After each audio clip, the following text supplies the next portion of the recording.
దశావతారాలు. లోకంలో ధర్మం తప్పిన ప్రతిసారి ప్రతి యుగంలోనూ విష్ణు అవతారాలు ఎత్తి ధర్మాన్ని కాపాడుతాడని పురాణాలు చెప్తాయి. అలా విష్ణు 10 అవతారాలు ఎత్తాడు.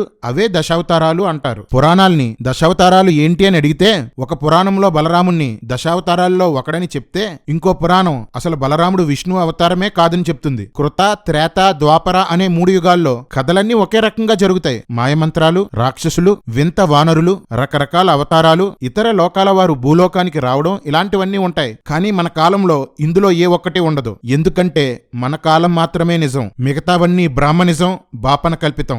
దశావతారాలు పూర్తిగా అబద్ధమని చెప్పడానికి గౌతమ్ బుద్ధుడు ఒక ముఖ్యమైన రుజువు. చాగంటి, గరికపాటి అవతారాలే నిజమైతే మీరు బుద్ధుని బోధలు ఎందుకు చెప్పడం లేదు? మీ సొల్లు పురాణాల ప్రకారం ఆయన కూడా దశావతారాల్లో ఒకడే కదా. బుద్ధుడు గుళ్ళు పడగొట్టి మీ గుళ్ళు ఎందుకు కట్టుకున్నారు? మాట్లాడండ్రా సొల్లుగల్లరా. పైకి ప్రవచనాలు చెప్పడం, వెనక మత విద్వేషాలు రెచ్చగొట్టడం. ఛీ, బతుకుతున్నామంటే ఎంతో కొంత సిగ్గుండాలి.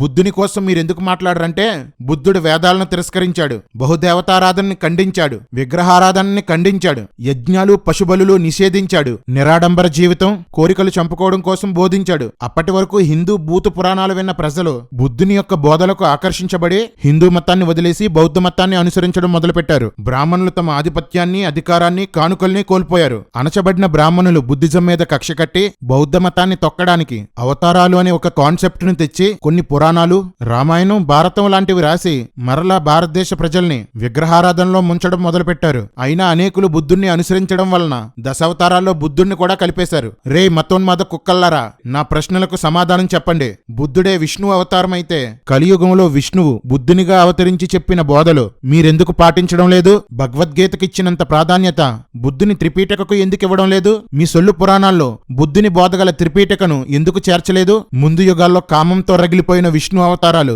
ఈ యుగంలో బుద్ధునిగా వచ్చి కోరికలు చంపుకోవాలని ఎందుకు చెప్పాడ్రా? క్రీస్తు శకం 2వ శతాబ్దంలో బ్రాహ్మణులు పుష్యమిత్ర శుంగ అనే రాజును రెచ్చగొట్టి 500 బౌద్ధ మఠాలను, 1000 మంది బౌద్ధ సన్యాసులను ఎందుకు తగలబెట్టించారా?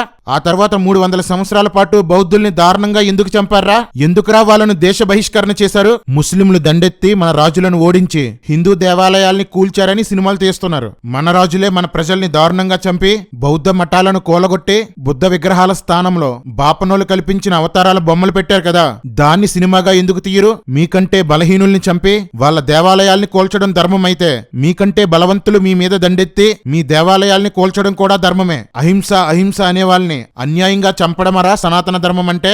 నీతి న్యాయాలు లేని మీ సనాతన ధర్మాన్ని గొప్ప చేయడానికి దిగజారుతారు, అబద్ధాలాడతారు, చరిత్రను మార్చేస్తారు. ఇదేనారా మీ సనాతన ధర్మం మీకు నేర్పింది? దశావతారాలనేది అబద్ధం.